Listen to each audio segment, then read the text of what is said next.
Hello, everyone. I'm Miles O'Brien, science correspondent on the assignment of a career. I'm talking to you live from the Thwaites Glacier in West Antarctica. I am moored right in front of it on the Korea Polar Research Institute icebreaker, the Araon. And this is a vessel that is filled with scientists trying to better understand the Thwaites Glacier, which, as we'll discuss over the next hour, something that scientists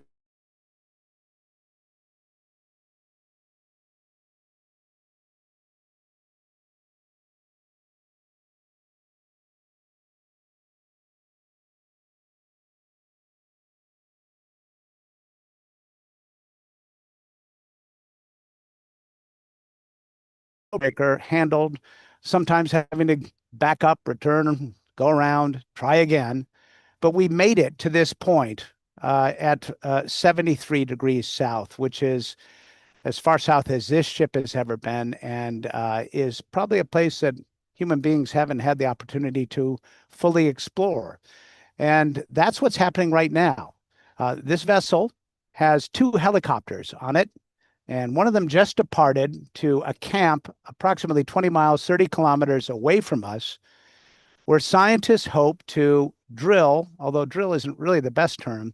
They're going to use hot water to poke a hole in that glacier, send down a whole bunch of instruments to try to better understand what is going on beneath the glacier at the place they call the grounding line. This is the place where the glacier, the land, and the Amundsen Sea meet. And that's where the action is on melting. And this glacier is melting much faster than its neighbors, many orders of magnitude faster. Why is that? Well, there's very little data to support anything you might say about that, except that it is probably being eaten away from below by warm water. But the data has not existed, and hopefully it will after this historic mission is complete. I want you to just take a look at what's going on behind me. This is where we are. I mean, I got to tell you, um, it's kind of surreal. The beauty is hard to fully explain. And as we've been talking with the folks at Nova in advance of this live stream, we keep sending the pictures and they say, gosh, it's so surreal. It almost seems fake. But folks, this is real. This is on our planet, and it's closer than you may think. And it has an impact on our lives in ways you may not have fully appreciated. But we're going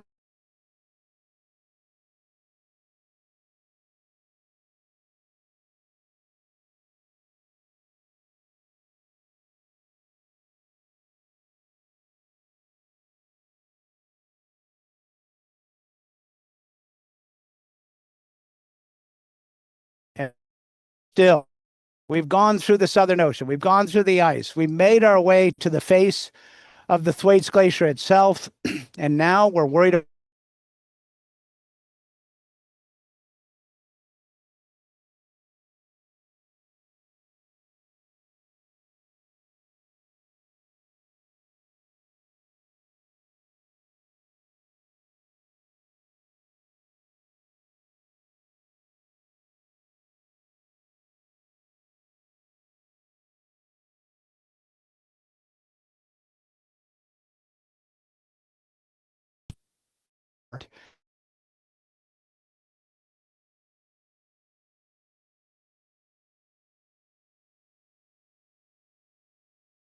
to the ground. If you lose that reference point, you are in deep trouble. So let's begin our conversation and hopefully take some of your questions. Joining me is a person who's been to Antarctica about a dozen times now, and has been to Thwaites 3 or 4 times, not to this particular place, but has a lot of experience at Thwaites. David Holland, who is a mathematician and a climate scientist.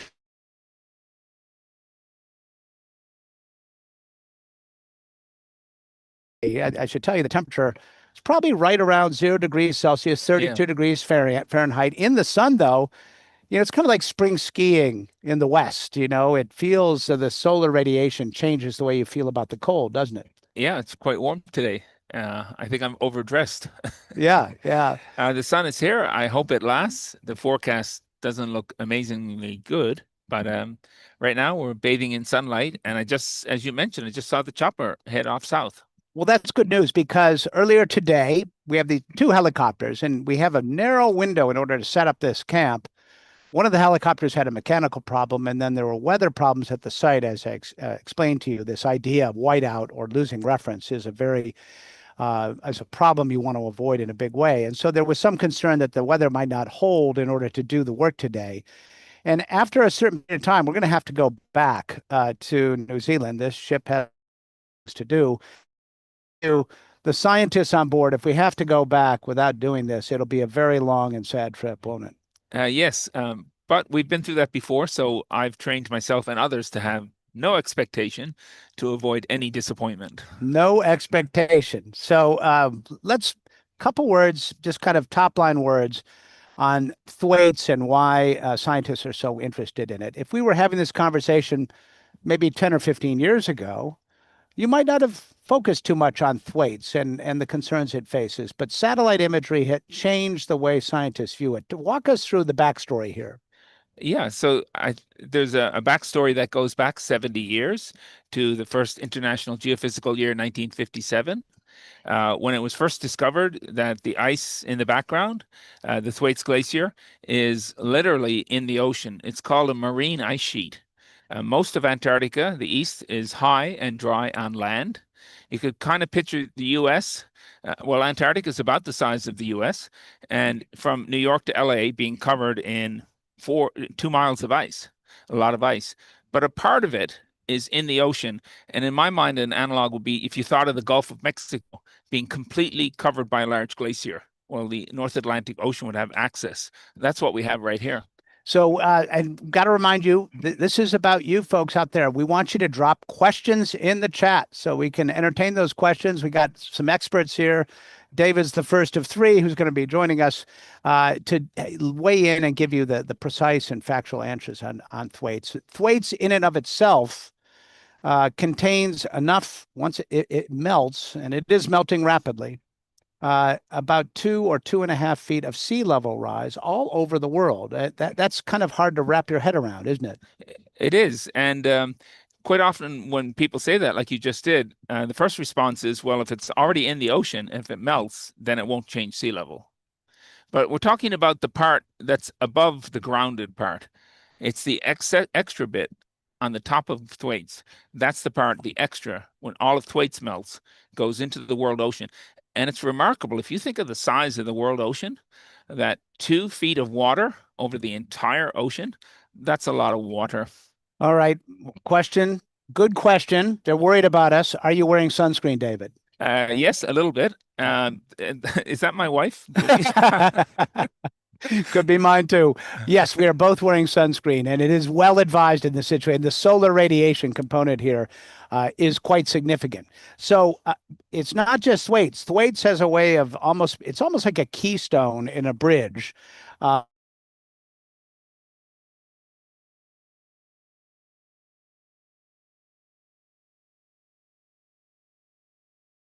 Concerned about in that case. Well, I like that analogy with a keystone. I can picture an arch, and as you know, if you remove that keystone, the bricks around fall. So yeah, the neighbors are big, left and right, east and west. We have the Filch-Neroni ice shelf, on the other side, the Ross ice shelf. Accumulated, that's the entire West Antarctic ice sheet. So all put together, that's some 10 feet of sea level, which could go. When we look back in history long ago, but not that long ago in some other perspective, we've seen rises of 25 feet of global sea level in 1 century. All right. So this mission is about really providing data, not just for this glacier, because if scientists can fully understand what's happening here and why it's melting so fast, it can inform predictive models for glacial melt all over the world, which is an important thing, right? Absolutely. Those in Greenland, and perhaps more pointed, those in East Antarctica, which could unfold as warm waters might approach that side of the continent as well. And there are a lot of glaciers similar to this one over that way. And so you got a couple of things going on this particular expedition. And I want to talk about what you're going to send down this hot water drill hole at the grounding line. It is, if it works, it amounts to a weather station at Thwaites. Explain what you hope to happen, hopefully in a couple of weeks, if this gets installed. Yeah, we have actually installed surface weather station in the last decades out yonder, but now it's exactly as you describe it.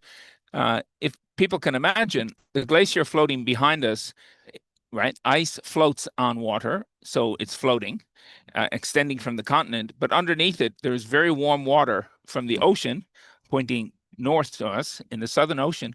Warm water is coming to this particular part of Antarctica. It's beneath our feet right now, beneath the boat at several hundred meters depth, and it's reaching south and it's touching the place we call the grounding line. That's where the ice first goes afloat. That's a critical juncture point. We could go to a mathematical analysis of that, and what we would discover, as a person did decades ago, is that that point is unstable on this bedrock. So we want to get the critical measurement right there. And what we're putting in is a fiber optic cable, no different than an Ethernet cable, really, that you might have in your office. And there's a remarkable technology. If you fire laser through it, like a fiber optic to your home, it reflects back, and you can actually get the temperature at every piece, every 3 feet along that cable. So it's a remarkable type of thermometer, if you will. Wow. So that's the kind of the holy grail idea here is to do that among many other things, which we're going to talk about. So first of all, a couple things. Will NPR start a new show called Thwaite, Don't Tell Me? I think that's a fabulous idea. We should have called it that. Very well done. We appreciate that input. How long will we be here for? So we shoved off from New Zealand on the 27th. We got on the board on Christmas Eve. It took us 12 days to get through the Southern Ocean, through the ice to get to this point.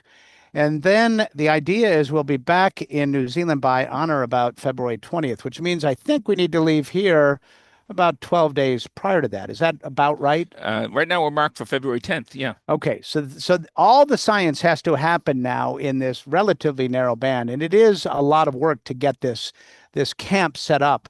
But there's a lot of other science on board this vessel, and we're going to hear from some of the other scientists who are going to avail themselves of being in this location to look at sea ice and to look at not just the grounding line, but other locations in rifts around here to fully characterize what's going on. Because it's really, to say there's a lack of data is almost an understatement, right? Absolutely. And so we cannot make a computer model, just like on your iPhone or smartphone, you can look at it right now, the weather forecast of wherever you are. That technology does not exist for this glacier. And that's what we're trying to make with the data. But it takes a lot of data. And as you described, the other projects around, really interesting projects that we'll see shortly. One of those is to do with seal tagging, which is to have the seals swim around as autonomous vehicles and producing data. All right. Well, I hope the seals are listed in the paper as authors, because they should get credit, right? They would give it their seal of approval. Oh. So, all right. So, stay with us despite me, please. All right. Question. This is a good question. If it melts, how much does the land underneath rebound? Could that rebound stimulate volcanic activity that could accelerate melting? Now, I can tell this person is a NOVA viewer. That is a very insightful question. Go ahead, David. I think it's one of the scientists on board. It could be. It could be. So yeah, the Earth, as you know, has a mantle, which is about 10 kilometers thick. And above that's either ocean and or continent. And that's a really thin crust over the liquid mantle Earth, over the molten Earth. So it's the mantle, the rock under this ocean here is floating on the Earth. The ocean is floating on the rock. And if you put big chunk of ice on top of the ocean, then on top of the bedrock, it sinks. Rock weighs 3 times or is 3 times more dense than ice. So therefore, for every meter of ice you add to the rock, the seafloor sinks by 1/3 of it. So just picture it. That is about 2 miles thick. So clearly it's depressing the rock beneath it, 1/3 of that. That's a huge depression. It's elastic. I mean, the ice goes, it comes back. And volcanic activity? Well, possibly because you're stressing the mantle. So yes, but also you're raising the seafloor. So you're also changing the ocean in terms of its height. And there's a really curious phenomena, which is basically this ice sheet has its own gravity field. And the ocean we're on now is about 200 feet higher than it would be had not Antarctica had its own gravity field pulling the ocean to it. All right. Has there been science done here before? Not at this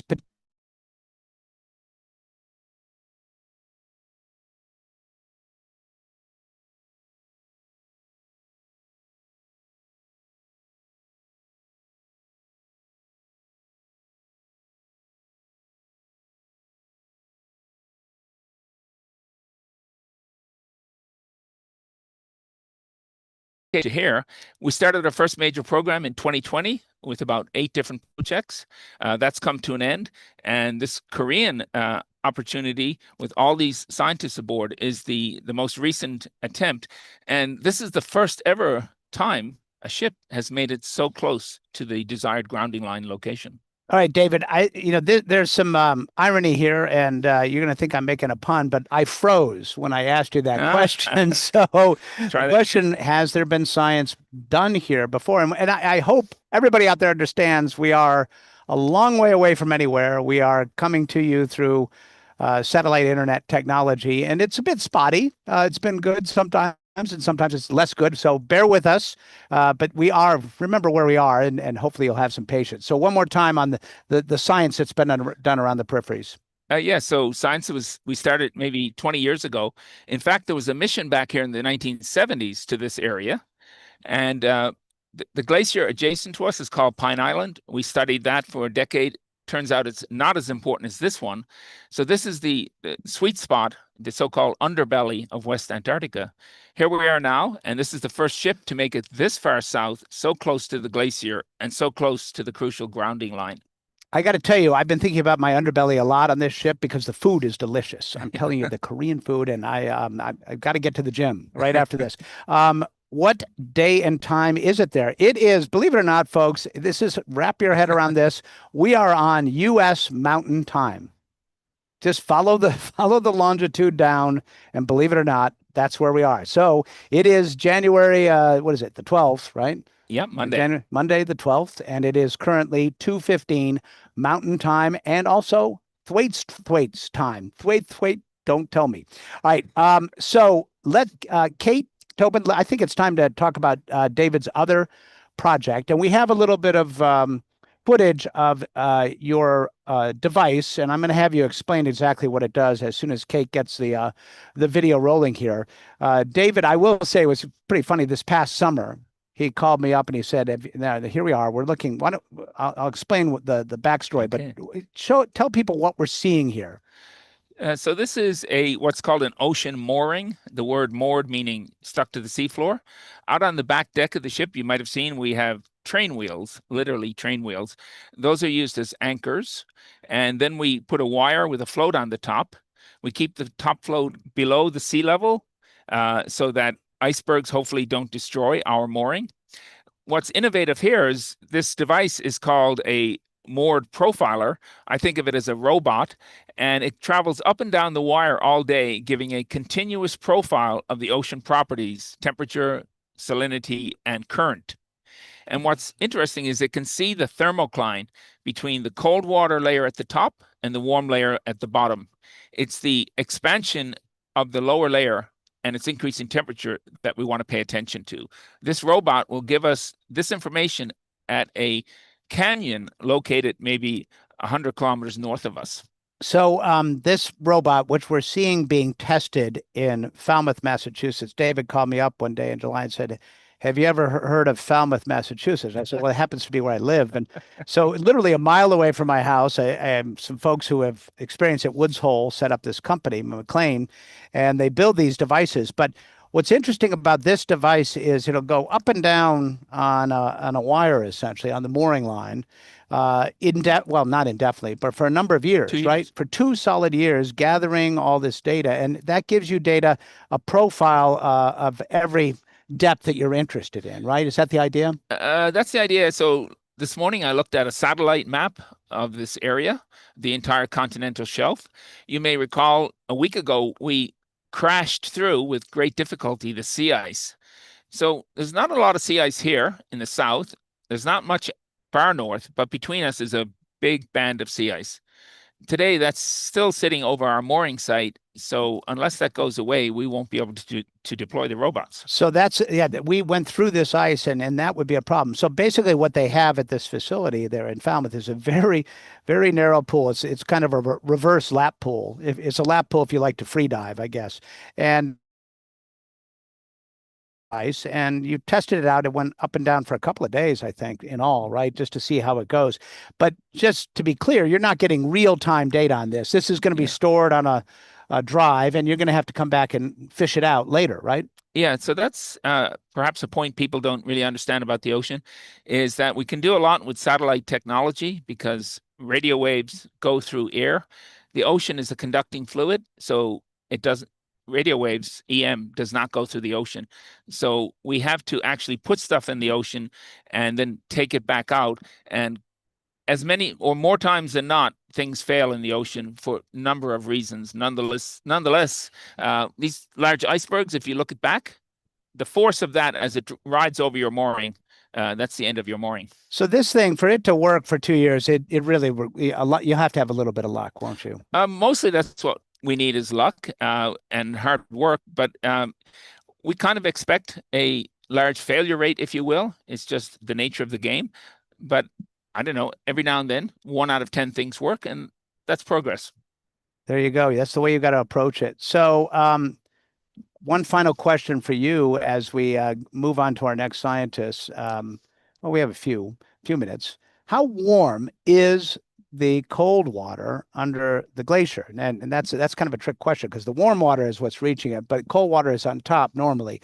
Explain a little bit about that. The water that melts off the glacier is cold, fresh water, and there is warm seawater beneath it, which seems a little counterintuitive, but that's the way it is. So the warm water, which is reaching the glacier, that's a big part of why we're here, to find out what that number is. But you've had a few bits of data over the years, and Jamin Greenbaum can talk a little bit more about this because on a couple of years ago, he was able to help get a probe down there to get the first indication of the numbers. And it's a big number. It's a scary number, isn't it? Yeah, the around Antarctica, the ice behind us is melting on average about maybe say 10 centimeters a year, 20 centimeters a year. So you can picture that, less than a foot. And that's when the water's at the freezing point, which it normally is all around Antarctica. This is a particular location where part of the Southern Ocean is turning toward the continent and crashing onto the continental shelf just beneath us here. That water is perhaps, when it arrives here, 2 degrees centigrade, so probably 4 degrees above freezing in Fahrenheit. The system, the way it works is, I'll use the word non-linear. So you jump from 10 centimeters with normal water, if you will, to something on the order of 10 meters, or in extreme cases, 100 meters. So we're talking about orders of magnitude, Yeah, of melting, and clearly water has a greater effect on melting ice than the atmosphere itself. Here's a question: what does physically being at Thwaites change about how you understand the risks, and what do you wish policymakers could see from where you are standing, David? excellent question. It's kind of unfortunate for the viewers. They may be able to see it and see how beautiful the scenery is, but it's a completely transformative experience to be here. I started doing this decades ago as a mathematician. I was writing mathematical equations and computer programs describing this system, and it was all very vague to me. It was like photos in a book and pictures and cartoons, if you will. And the first time I went north and south, Greenland, Antarctica, you see the real thing, it completely transforms your mind, what it is you're trying to understand. So being here, there's no way around that to see really what this looks like. Yeah, it would be nice if some of those policymakers could take the voyage we've taken, but well, it wouldn't be so easy, would it? It wouldn't. I have had time to spend with the Congress people who come to McMurdo, and when you have conversations with them, you can begin to see they begin to understand some of the issues around this and how stateside. All right. One final thought. What is your daily schedule like? Is it the same every day, unpredictable and dynamic? Be honest, David. Okay, so there's two answers. There's the dishonest one, and that's where I'm working constantly and solving problems. The other version, you being I should tell you, David's my roommate, and I know better. So go ahead. Okay, so I have two cats, and they sleep a lot, and I kind of mimic them. So for me to spend 16 hours in bed, particularly that voyage you talked about going to sea ice, I remember nothing about that. So sleeping is good and it builds up your energy. The man sleeps a lot. I don't know whether he's a bear or a cat. But anyway, David Holland, thank you for participating in the live stream. We're going to take a shot of the glacier for you to look at while we bring in our next guest. Enjoy this visual eye candy there. We're live on your shot, Kate, of the glacier. And let's bring in Siobhán. Come on into our chat. She's got a prop too. This is going to be a lot of fun. So Siobhán, thank you. Here, I'll take your Makita there. Wow, that's some serious business there. And she's going to put her headset on and say hello. Siobhán Johnson is with the British Antarctic Survey. And we're going to talk about something that's really all around us here as you look out on Kate's shot. It's sea ice. Siobhán, thank you so much. We really appreciate you being with us. So we have some footage of you and how you do your work, but the tools of the trade, let's talk about what you use and how you do it. This is obviously a coring device. Explain how it works. Yeah, so this is a Kovacs corer. So it's a 1 meter long barrel. So it's a plastic barrel. And then at the bottom are the blades, the cutting blades. So you pop this on the ice. And then you have a drill that you attach to on the top. So I can attach it for you to demonstrate. But I don't have the battery in, so don't worry. We don't want to core the ship. No. That would be a bad idea. That would be a bad idea. The captain who moved, by the way, the captain, a little while ago, we were getting a bad shadow out there. And so we went down to the captain. We said, Captain, sir, would you mind shifting the ship by about 90 degrees? And he did. He's the nicest guy possible. It's the nicest crew you could imagine. I'm 5 stars on TripAdvisor. Forget Lindblad. You want to be on this one. In any case, don't core through him. No, he'll be no. Right, so go ahead. Yeah. So then you essentially you use a drill. It's much nicer than doing it by hand, and then it cores through the thickness of the ice. And then if the ice is thicker than 1 meter, you can attach an extension barrel, and then essentially when you pull the barrel up, there's like little flaps on the end of the barrel that catches the ice and it brings the ice back up, and then you take it out of the barrel and then you take it home with you. And do you actually freeze and keep stuff with you to take back to the UK, or do you do your work here on the ship? I do some of my work here on the ship. So in the past, sorry, I'm just going to take this out. This is, kids don't try this at home, all that stuff, all the caveats on that one for sure. So in the past I have taken stuff home with me, so I've rather just popped it in the freezer here on the ship and then flew it back home. But this trip I am melting some of it on the ship, so it will be in the freezer until it's time to melt, and then it's a slow process.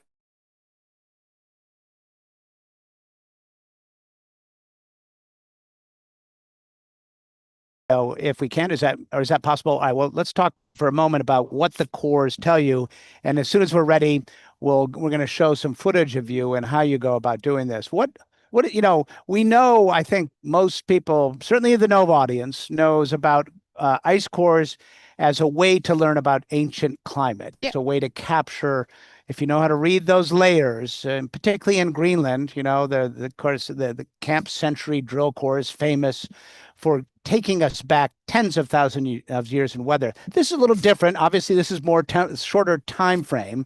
But there's a lot of information in the ice itself. Explain what you're looking for. Yeah, so here we go. But I'll tell you what, here you are in a helicopter. We can talk a little bit about how you select locations. So you're in the front left seat there. I am, yeah. And off you go from the Aeron. And so as you go along, there's a lot of sea ice in the sea, so to speak. Yeah, there is. What are you looking for? What kind of places?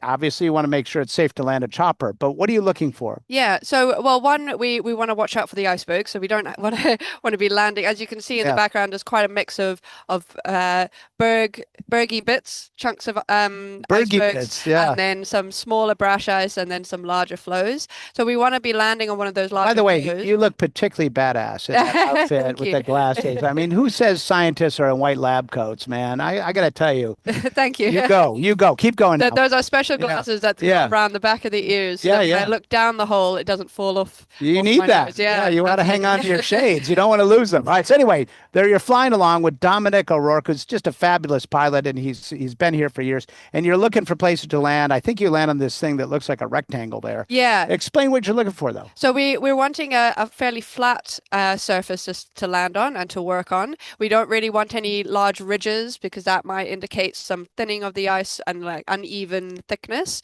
And we're wanting the thickness to be at least 1 meter. So we're not looking at we're trying not to look at 1 meter of snow, but we're using the snow as an indicator of the thickness below. With greater snow, often it's thicker below, just to kind of hold it up. So we're wanting at least 1 meter thickness, but we also don't want too thick because then that's going to take a lot of time. So we were quite time constricted on this flight here. So we only had a couple of hours. So we wanted to make sure that we found a flow that was large enough for us to fly to land on, but also not too thick that we could still core down. And we did. We found an excellent location. So you do that. You really have to have a trained eye, clearly. Yeah. You know where you're going to want to go, right? A little bit, yeah. Yeah. So after that, you get out, and I think we might be able to continue the video. We're having a little bit of trouble with the video connection. Understandable. We're going to remind you where we are, people.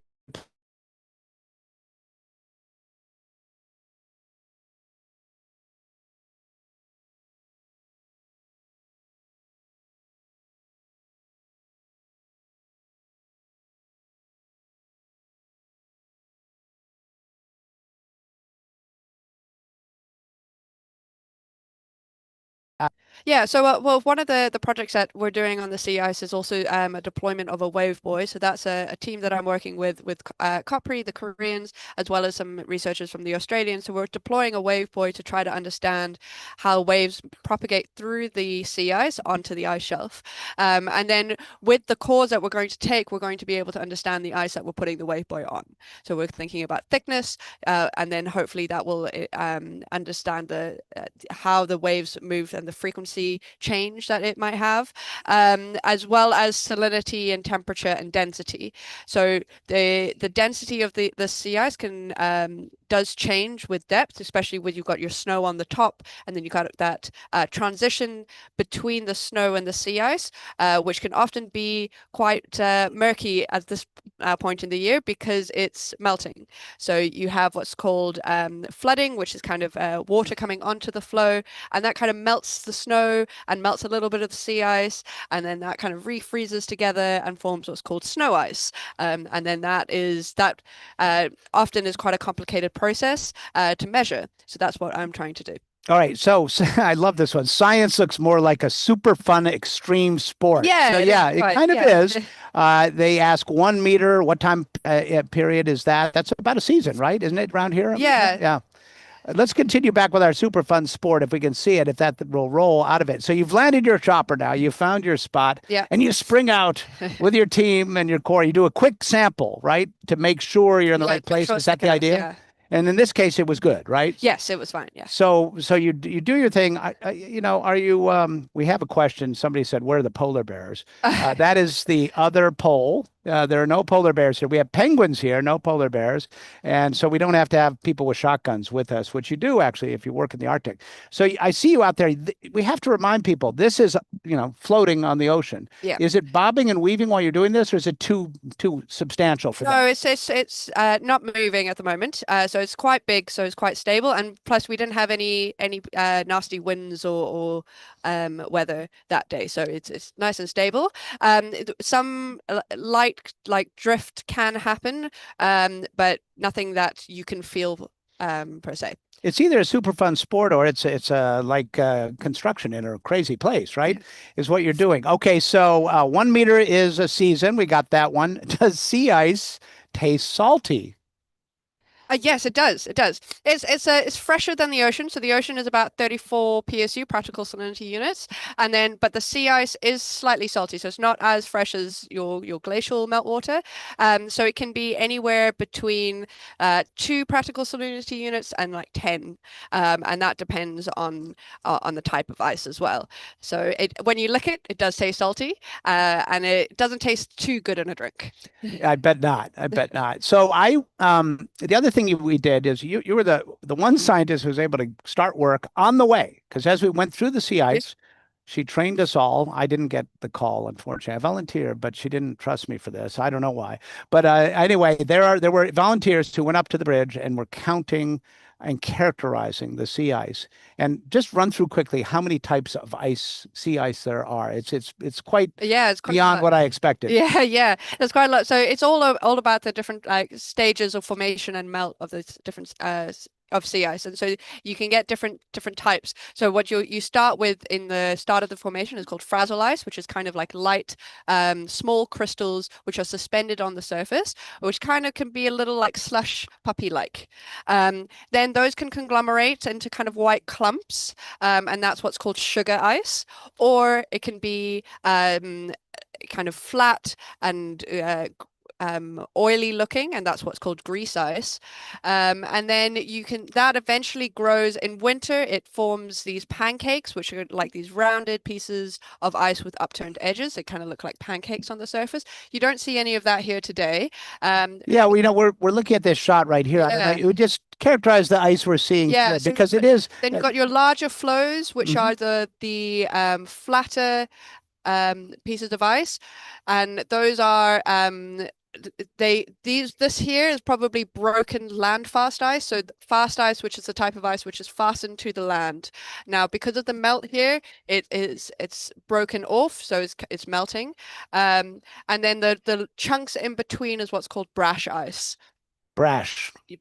Yeah. So all kinds of ice. I certainly had no concept of this whatsoever previously. But the important point here is this informs a couple of things. First of all, you have satellite imagery, which is used to determine how much ice there is and do forecasts. Yeah. But this is one way to sort of calibrate that satellite imagery, right? Right, yes. And so you can, it's part of a multi-decadal process, which began in Australia, I believe, to help make the satellites more accurate by giving this kind of, eyeballs on the scene information. And the other thing is, too, that this can help ground truth models, which are predictive of what sea ice might or might not do. Now, we know in the Arctic, sea ice, that's a well-documented, obvious collapse. It's been going on for a couple of decades. It's dramatic. Here, it's been more recent and a little more subtle. What's going on Arctic versus Antarctic when it comes to sea ice? Do we know? Yeah, well, so Arctic sea ice, it's quite clear that there's a collapse of sea ice extent and volume there. Here in the Antarctic, it's a little bit more complicated. We had an increase in sea ice extent, which is the area of sea ice around the continent. And then only recently has there been a collapse, and kind of sea ice extent has gone to record minimums around the continent in terms of this area. So scientists we're still trying to figure that out on what's the causes of that. But sea ice in the Antarctic has got a lot of different variables that are affecting it. One of the key things that is definitely contributing to that loss, maybe not the primary reason for some people who say so, is the ocean temperatures are definitely warming, and so that will certainly reduce the extent. But one of the key parts of that is also trying to understand volume. So that's where the thickness estimates come in. So that's something which Antarctic sea ice, when we look at satellite data, it can't quite get right, while it can in the Arctic. So while we know that extent is reducing, we don't quite know about volume yet. So let's do this. I think we might have jumped on a moving train without the real basic, very important question, source of continued confusion. Sea ice versus that ice behind us from the glaciers. People get these things conflated all the time, and it confuses the discussion about climate change, because data about sea ice, people assume that has something to do with glaciers, and it doesn't. So lay it out for us. You are the sea ice expert. What is sea ice versus glacier ice? Yeah, so sea ice is essentially ice that's formed from seawater. So it is frozen ocean. So it's not, well, your ice on your continent, that's a combination of snow, which has been compacted and kind of hardened to form ice. Sea ice is frozen ocean. So that's coming from the salty water that's freezing with the low temperatures and then staying on the surface of the ocean. That is not contributing to sea level rise because it's forming from the ocean itself. Okay, so let's keep that straight. But that said, understanding sea ice is integral to understanding the melt of the glaciers. Not to confuse matters. Yeah. If you could explain that, the sea ice coverage impacts the ocean temperatures, which impact the glacier.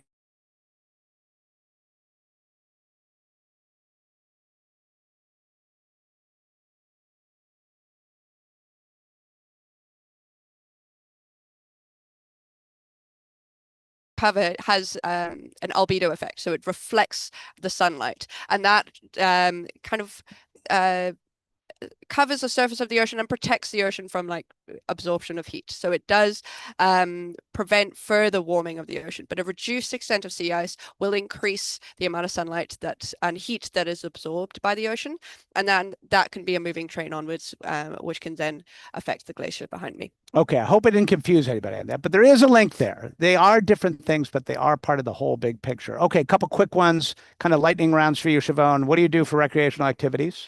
I swim and play water polo. Here on the boat. It's No, very cold. I wish. She's I a wish. very Here on the boat, I do well if it's recreational here. I read quite a lot. I do succumb to running on the treadmill, although I do not enjoy it. It's really weird. I have done a little treadmill and a little bit of the cycling. Yeah, When you're in a strange. pitching sea, it's very disorienting. Yeah. Yeah. And then we had a craft night here on board as well, so that was Yeah. very, Did you make a craft? I am not very good at crafts, Yeah, so I supported people making crafts rather. Current temperature right now in Fahrenheit is right about 32 degrees. With the sun, though, it feels, like spring skiing in the West. It feels warmer than that, actually. And of course, there's no wind. Are there whales? I've seen quite a few minke whales, maybe a couple of humpbacks along the way. How about you? Probably not in this areas. No, but, not here, not here, but on it'll the be Southern done Ocean. It was really here, not whales, I don't think. We've seen penguins. Yeah, lots of penguins. Yeah. And someone wants to know if we can eat penguin eggs. Why would we want to eat a penguin egg? Would you want to eat a penguin egg? No, I don't know. No, we got plenty of kimchi on board. We don't need penguin eggs. We're getting fed very well. So what kind of instruments do you well, you don't do a ton of instruments analyzing the glacier per se, but when you look at all the instruments on board, it's pretty much everything you can imagine to characterize the glacier, its melt, sea ice, radars. Tick through the overview of the kinds of things that are being brought to bear here. Yeah, so one of the key things from an ocean perspective is we have a CTD, which is stands for conductivity, temperature, and depth. So that's you put it on a big kind of rosette with lots of bottles on, and you send that down to the bottom of the ocean, and it takes those measurements and also captures the water at those depths that you set it at, and then you bring it on board, and then there's lots of different people who are doing things with that water. So you have people analyzing it for microbiology, for zooplankton. I'm collecting samples for oxygen isotopes. So you've got lots of different things happening on board with that. Then you have the moorings, and then you have some people who are flying radar on helicopters. Yeah, lots of things. And somebody's asking about ROVs to search the grounding line, and I don't think there's an ROV going down the hole this year. No, but there are some devices like that are on the periphery, right? Yeah, there's a team from UC Davis who are doing glider work. So that is a autonomous vehicle that will be going under the ice supposedly, and then collecting measurements. We'll bring on our next live stream. We'll bring them in. They can explain what they're doing. We had only so much time. So this is a big one. I don't know if you want to take a whack at it, but go ahead, Siobhán, give it a try. What is the earliest irreversible signal that Thwaites is crossing a tipping point, and how much lead time would we then have before large-scale sea level rise? I think that is at Well, from a Thwaites perspective, I think we've got we've got, yeah, I'm not entirely sure because I'm not a glacial expert here. But from what I can remember is probably a couple decades until there's a tipping point, I think. But I think you would have to ask somebody else for that. I'm sorry. I put you on the spot. I really did. That was mean. I'm very sorry, Yeah. Siobhán. Will you come back even though I did that? Sorry.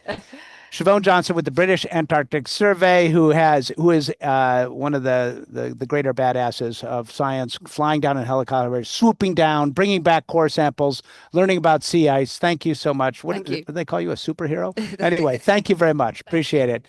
So they're saying I look like I'm in Miami. We're going to go back to that shot, and does that look like Miami to you? If that's Miami, we've got some kind of weird day after tomorrow scenario, like that movie where the ocean conveyor belt stops and things are freezing in Miami. But that's the scene that we are. Yes, I'm not bundled up because I'm out here in the sun. It is the Antarctic summer, and we've had relatively mild conditions. And today, with the sunshine and the lack of wind, it's been really kind of pleasant here. The weather is really at the center of our concern here, because even though it looks spectacular here, we have to get helicopters to a location about 30 kilometers, 20 miles from where we are, which is, it's featureless. It's just white. And if there isn't clear definition between the horizon and the sky, it's very easy to lose your reference point, and you end up with something that's called spatial disorientation. And that is not a good place for any pilot to be. So we're watching the weather. We're hoping that the weather is going to allow. We just had a helicopter take off right as we started this live stream. It has yet to return, right? I don't think so. You might want to take this off so you can hear me a little better. So that's good sign, right? So we have our final scientist for this live stream is Jamin Greenbaum. He's with the Scripps Institution of Scripps Oceanographic Institution at the University of California, San Diego. Did I say that correctly? Yeah, the Scripps Institution of Oceanography. Oceanography. At UC San Diego. So I knew it correctly. And so Jamin Greenbaum is here to talk about some of his work. And, Siobhán was talking about dropping down these so-called rosettes, which are various canisters in a circle that are used to capture water at various depths as it goes down. And each canister is assigned a certain depth to open up and close. And so when you pull it back up, you've got something from, 10 meters or 100 meters or so on and so forth. And that is very useful for scientists as they're trying to characterize what's going on beneath the surface. In addition to that, there's other devices called CTDs, which measure conductivity, temperature, and depth. Is that right? Is that right. Density or depth? Depth.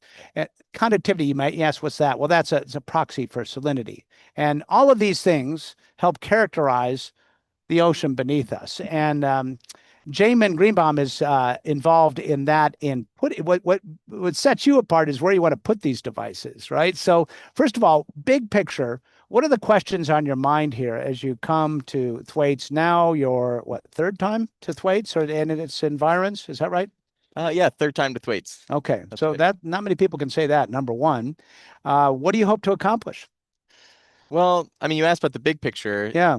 Like many glaciologists down here, I'm motivated by sea level rise and enabling improved predictions because, honestly, uncertainty in sea level rise translates to how millions of people will be displaced and, add to the global climate refugee crisis that we already have. So the more we know and the better we know it, the sooner, the better.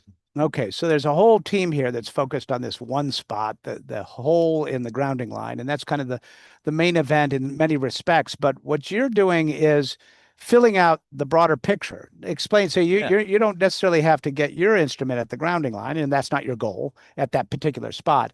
But there's a lot of other places around here where you'd like to characterize what's going on. Explain what that is all about. That's right. Well, actually, I really liked how earlier when you and David were talking about the problem of forecasting. And David said, we can't yet forecast this system. And I really think of it that way as well, because you can't forecast a system that you're not observing. Unlike with the atmosphere, we're observing it all the time, everywhere, from space, from airplanes, and things like that. So if you can imagine the scales here, where the ship is located now, we still have many tens of miles between the ship at its furthest south, where this giant ice wall is, and where this ice camp is going to be. So that's tens of miles where the ocean is going to change between where it is here and where it is at the ice camp, and we need to see that area too before we can forecast anything. And so how do you go about that? Yeah, well, so my background is through aerogeophysical survey. I spent many years doing that, and I was flying over the coast of Antarctica. And the light bulb moment for me was, well, we should be using aircraft to work on those areas that the ships can't get to, and that the underwater robots can't get to. And in West Antarctica, you have to use helicopters because there are no skiways, which is just an Antarctic way of saying airport for ski-equipped airplanes. So ski-equipped airplanes can't land here without an enormous infrastructure set up, which really isn't practical. So you sail here and you fly your helicopter, and you can deploy sensors into these very small areas, sometimes the size of a kitchen table, where you can, just barely get through the ice into the ocean. So we are obviously bandwidth challenged a little bit, but Kate, do you think we can show some of Jamin's work here? So we took some pictures actually last night of his device, which is now pretty well assembled. Why don't you explain to folks what we're seeing here? This is in the hangar of the facility, or it was there for a moment. And when we can get it back up here in a second, we'll talk about it. But the idea, tell me what this robot it would be able to do. What do you want to do with it? So this thing you see, this contraption you see, is a robot, and it's a new robot that has some interesting features. In fact, I like to think of it kind of like a robot seal. Like you mentioned before, the instrumented seal that can swim into places the ship can't go. Not nearly as cute, though, right? Definitely not. Yeah. But yeah, this robot seal can fly beneath the helicopter on a 50-foot tether, just like any kind of external load. It can float on the water. It can actually break through thin layers of ice. And it has wheels, by the way. So we can roll it around on the helicopter deck and reposition it. So it's a floating, flying, wheeling robot. And once the helicopter places it in our rift targets, which, like I said before, can be quite small, we use a Starlink internet system to control it. So the helicopter can actually leave and go do other work while we control a winch, which is the orange.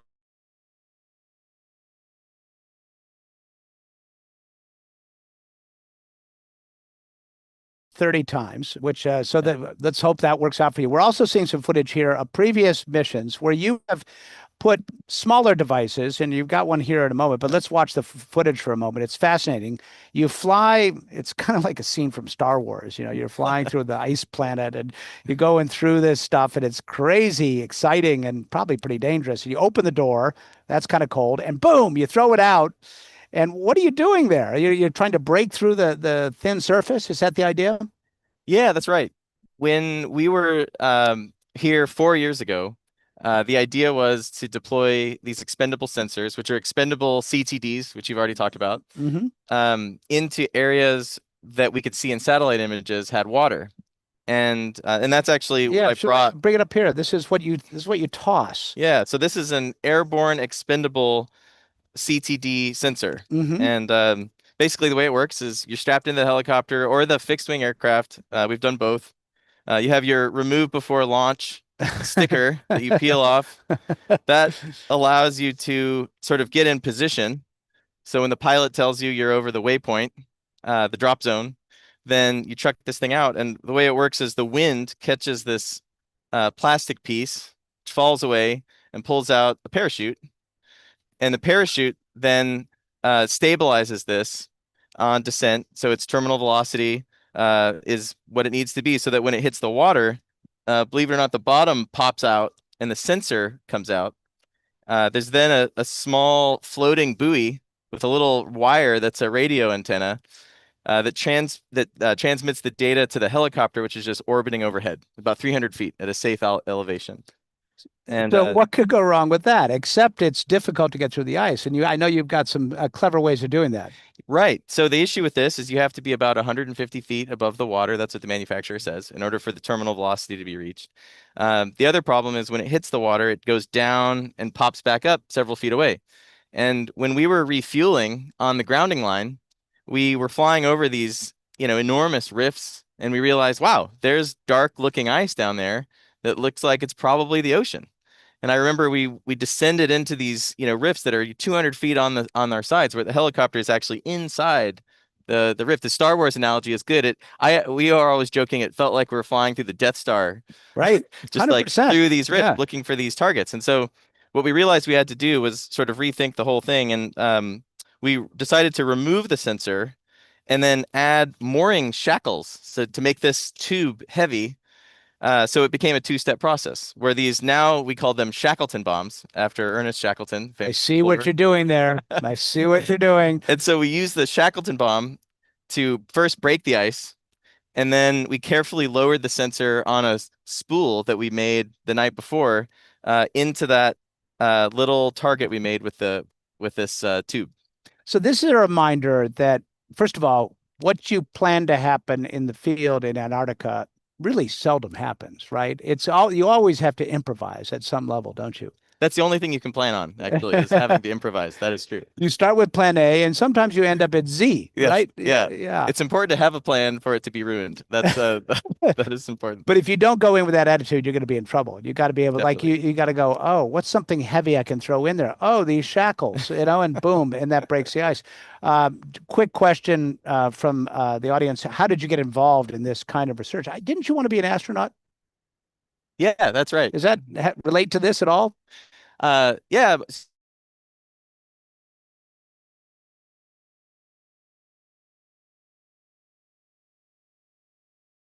Interested in was exploration in the service of discovery for important societal problems. And it took me a while to realize that, to sort of, distill that motivation.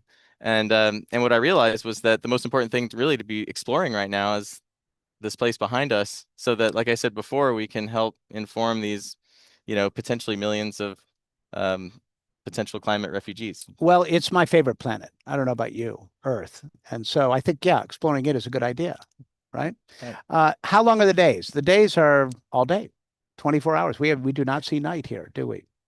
That's right. Yeah. In fact, the biggest problem is sort of getting tired and going to sleep, because it always feels like it's daytime and you can just keep working. Nevin and I were out with the drone last night, and we got some great shots. I'll share it with you on the next one, of some penguins on an ice floe right in front of the ship. It's a fabulous shot. And but you have to tune in the next time.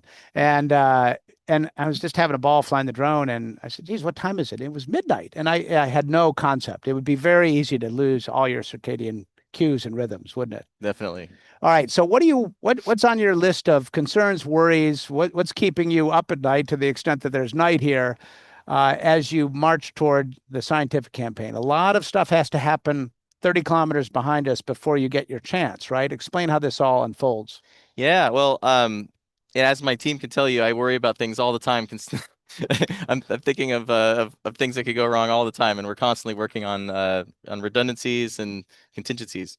But I don't feel as worried this time as I have in the past, because I really have an amazing team. We have we have 4 people, and we're specializing in critical areas of the mission. One thing that's really complicated about this is we have a lot of autonomy involved. It's a robot that has to think on its own. We have some control over the internet, the satellite internet link.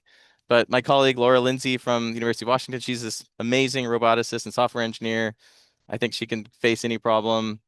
Another big issue we have is this device has to actually return water samples to the ship, which we then have to carefully package in these copper tubes in this really complicated process and send them back to the US, where a very complicated machine is going to detect properties of the ice. But my teammate Evie Gedmenes is specialist in software, in water sampling procedures, and so yeah, I mean, we have a lot of things to worry about, but we've got a crack team, and I think we'll be able to confront anything that comes our way. So what could go wrong? The answer is probably everything, right? It's right. That's you got to assume so in a way, don't Yeah. you? Right? Well, actually, that's why I brought 24 of these again, because, there's high likelihood we can at least deploy these again, and that's great. We can add to the record of measurements from these expendable probes, and that's extremely valuable. But yeah, we're really hoping we can get our robot seal into the rifts and start doing business that way, and do it with these a little less. Let's try to break down why you need those little samples sent for a mass spectrometer. You're looking for characteristics of the water, which would help you understand where that Right. water is coming from. Why don't you explain that? Because that's part of the melting story, which I think scientists know less about, haven't Right. studied as much, and might be a big factor. Yeah, well, so it's actually, the place behind us looks a lot like areas in Greenland. It's really striking to me. And in Greenland, it's much more predictable to be able to sail up right to the glacier like we have on this trip. And my colleague Fiamma Streneo from Harvard University, her team has done this noble gas analysis in Greenland fjords to trace out different types of meltwater from the grounding line all the way out, tens of miles, many tens of miles away.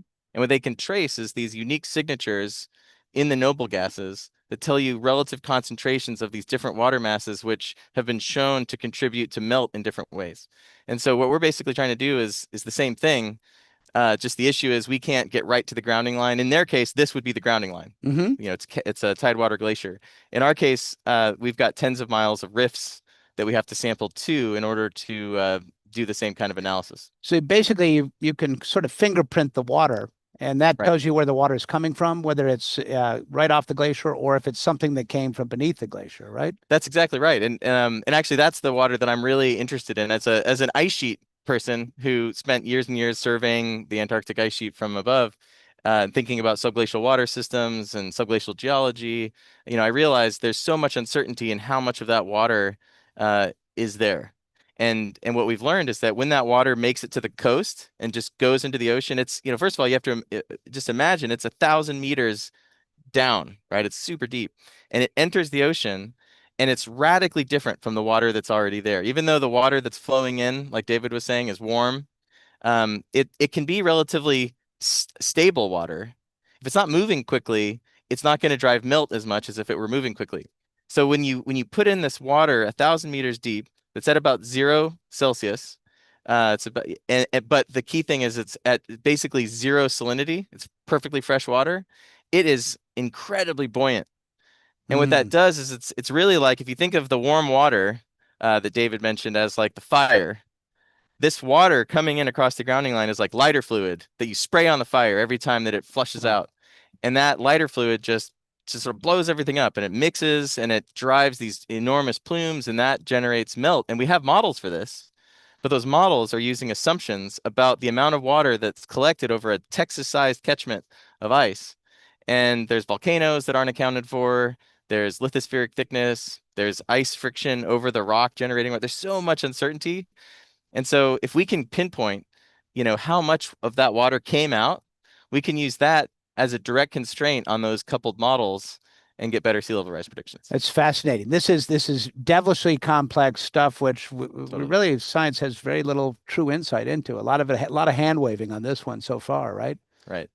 So, do closer countries like New Zealand, Australia see water level changes before other countries?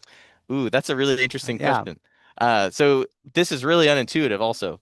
And actually, so the Earth's gravity field behaves in strange ways with questions like this. And so believe it or not, when the Antarctic ice sheet contributes its mass into the ocean, the changes in sea level are actually more pronounced in the northern hemisphere than in the southern hemisphere.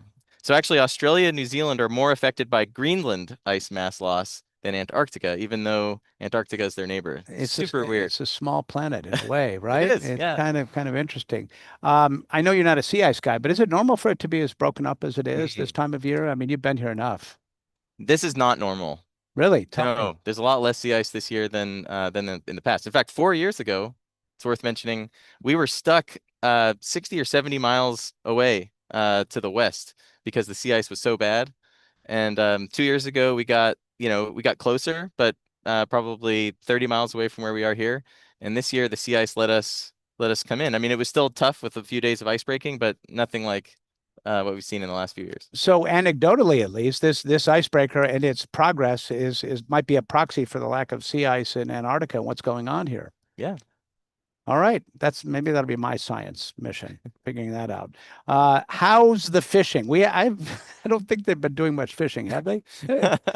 I'm sure it'd be great. It was interesting because we're slogging through the ice for a couple of days, right? Yeah. And we emerge on the other side, and there's a big fishing boat, one of those Yes. factory fishing boats, not an Yeah. icebreaker, incidentally. And apparently they had done a little end around and didn't have to slog through the ice. So I guess if we just followed them, it might have been a little easier for us. But Yeah. if you got an icebreaker, you got to plow through the ice, right? Every time we come here, there are fishing vessels around. The fishing is very good. And in fact, the doctor on this ship helped a medical emergency on a fishing vessel 2 years ago. Really? Yeah. Really. The doctor on the ship is fabulous, right? He's been wonderful. Oh, How did he chop her over? Or what did he do? No, it's really interesting. The weather was pretty bad, actually. It was a really rough day, a lot of snow and everything. And the two ships just got fairly close. And then the first officer with the doctor and a translator took a little Zodiac boat over Wow, to the fishing. And it was actually a really treacherous thing. Wow. It was really risky. I'm going to have to ask about that when I see him at dinner tonight. Do current observations support a credible risk of non-linear collapse at Thwaites? That might be our final question. Take a stab at that one. What do you think? So the question is yes, or the answer is yes. There are credible models predicting much higher rates of retreat than sort of most of the models. I mean, it's important to emphasize that the big deviation in sea level rise predictions has to do with greenhouse gas emissions. Like that has to be said first. High emissions or business as usual emissions, doing nothing to curb greenhouse gases results in the highest rates of sea level rise. So those group of that group of profiles is high. But even on top of that, if you add these so-called instability processes that kind of the state-of-the-art modeling projects, those can give you even higher rates of sea level rise in the high emission scenarios. In all low emission scenarios, sea level rise is actually not that bad from Antarctica. So it's kind of a sobering note. It's a reminder that we can't really be ignoring this problem. It's right here, right Yeah. behind us. This is the face of it right here as much as anything, isn't it? Yeah, absolutely. All right. Jamin, are you having fun doing this? This is quite an adventure. It's very rewarding. I'll say that. Fun is hard because I really miss my family. My wife and I just had a baby. Had a baby, by the way. And so it's really hard to be here right now. Yeah. But it's really rewarding, and I believe in the work, and I'm very motivated. But it is there's a lot of personal sacrifice involved. Yes. So it's sort of hard to have fun in that way. But yeah, how are mom and baby doing? Okay. They're doing good. They're doing good. The baby was a little sick the last few days, and getting better now. It makes it a little harder, right? Yeah. Well, I'm sorry. Well, the Starlink has been great though, because we've been able to have occasional FaceTimes, and that is a huge change. It's a game changer. Like, the fact that we're amazing. doing this right now is kind of the what makes it's possible because of that, and it does change. I've heard some people have had a lot of experience doing this. It's kind of a two-edged sword. It was kind of nice to get away from it for a little while, but in your case, you want to be connected with that little baby and everything. So, well, I wish you well in your scientific too schmaltzy about it. I appreciate the sacrifice that you and all the scientists here make. It's a lot of time. It's a lot of commitment. It is at great personal risk. Flying helicopters below the rim of an ice canyon is not an insignificant risk. And ultimately, what you may hear in some quarters that the scientists are in it for the money. Well, that is completely laughable. This is not what drives them. This is about passion. This is about caring for the planet. And it's really inspiring for me as a journalist to be around you all, trying to seek the answers to problems, because until we can characterize and define problems, we really can't solve them. And that's what this whole mission is all about. So thank you and the others for all you do. I thank you all for watching and listening to this NOVA live stream. You can stay with me and our adventure. Check out my Substack, Miles O'Brien, all one word. We're going to be doing reports for the PBS NewsHour. And we are going to come back with another Nova live stream. We're hoping, with some luck, and this will be a reach, but we're going to try to do something live from the camp on the ice if we can. Again, with Starlink, it might be possible, but the real scarcity here on this ship is our seats on the helicopter. So we're going to do our best to do that.